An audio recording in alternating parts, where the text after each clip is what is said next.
Members of many Christian communities followed the holy tradition of nearly 2,000 years by walking in procession along the road trod by the Savior when he carried the cross to Calvary. By this solemn procession, Jerusalem heralds the approach of Easter.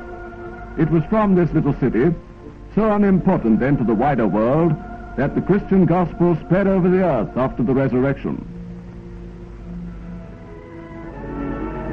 Along the Via Dolorosa, the road of sorrow leading to Calvary, the procession reverenced the 14 stations of the cross, which denote the tragic incidents of the first Good Friday, the fall under the burden of the cross, the help of Simon of Cyrene, the crucifixion itself.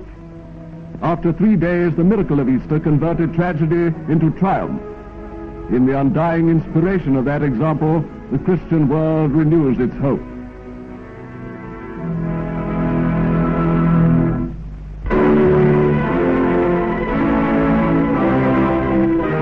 Finland is still underwater.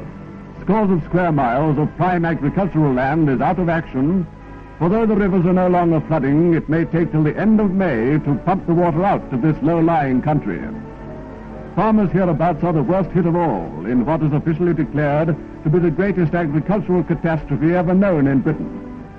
The damage to the farming community as a whole is already computed at 20 millions, a figure which many experts fear may turn out to be an underestimate.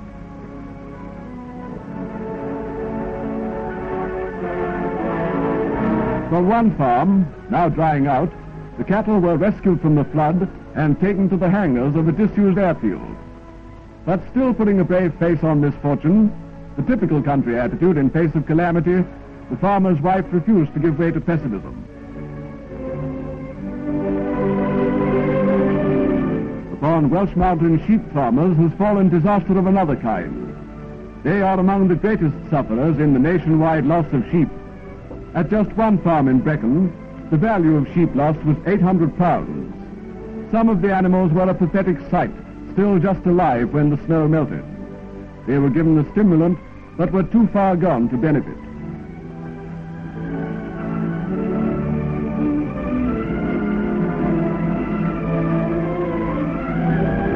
No such farmers can sustain loss on this scale without help from the National Fund. To contribute is the obligation of us all. Not only are 1.5 million sheep dead, that is serious enough, but the frost came in the lambing season and many ewes were killed. Their surviving lambs are being bottle-fed.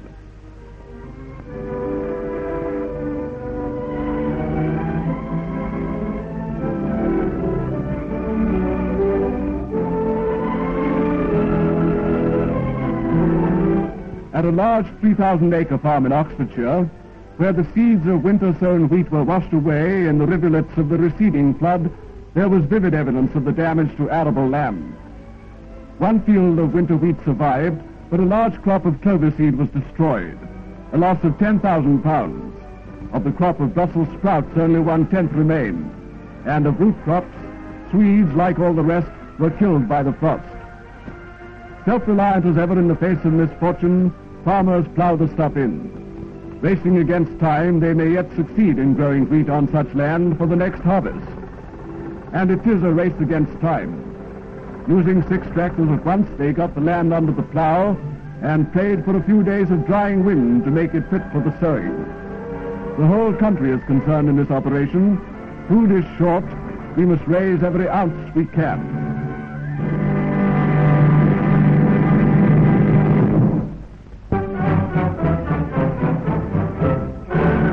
In London's Albert Hall, the Army's boxing stars held their championship. Black-vested welterweight Sergeant Major Johnny Ryan slugs it out with Corporal Stan Davis. Here is the fight as the referees saw it. A ringside seat at one of the most polished, fast-moving exhibitions of amateur boxing. Johnny Ryan of Cardiff is Britain's #1 amateur welterweight. He fights with an injured left hand. London's Stan Davis had the speed to win the fight, but lacked power in his punches. Ryan took chances, but Davis just couldn't put him down.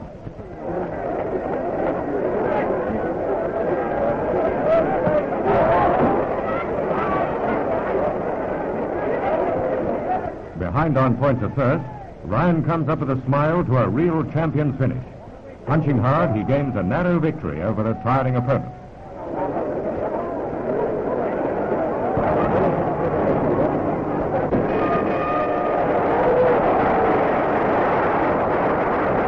And here's fight number 2. London cruiserweight Johnny Taylor is in the ring against 6-footer Lance Corporal Scott of Derby. Taylor is boxing very steadily against a much taller opponent. With hard-hitting punches, he piles up a good points lead.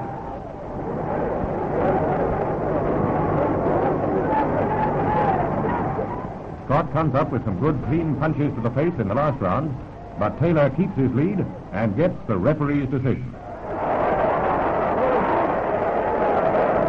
In the top flyweight fight were Corporal Murphy in white vest and Gunner Rennick.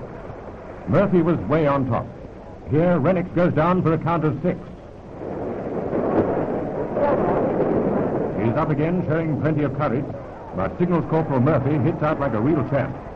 He misses with a couple of wild swings, but there's no mistake about the final knockout blow. It's curtains for young Rennick.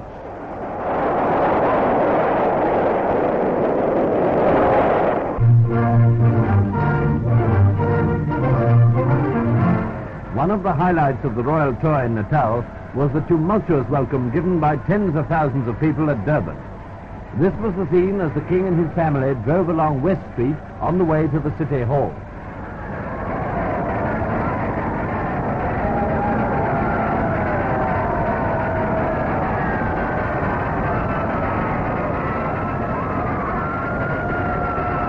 It's certainly doubtful whether the sincere demonstration of loyalty and affection given in Durban had been equaled anywhere in the Union, and that is saying something.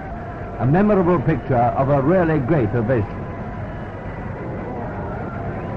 To the north of Durban lies the native reserve of Zululand, and here news of the forthcoming royal visit to Eshowe had caused great excitement throughout the country and had started a trek of Zulus, all anxious to attend what proved to be the mightiest indaba in the modern history of this warrior people.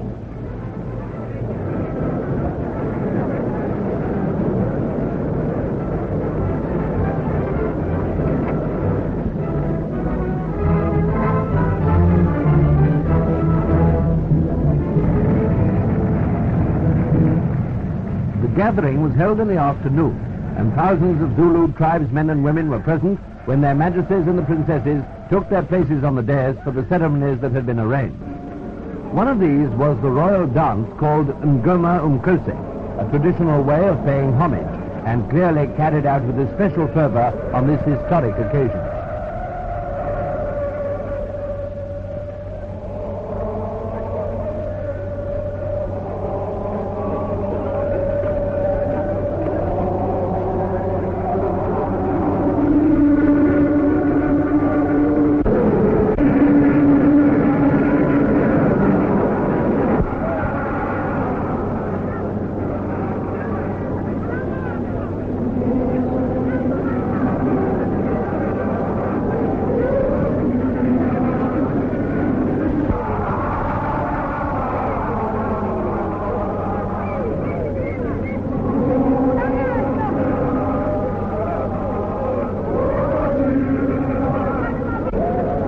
Another ceremony was the presentation by His Majesty of special medallions to a number of Zulu chiefs. Bells of the Zulu tribes also gave a brilliant performance of their own particular form of ballet.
And now the final scene.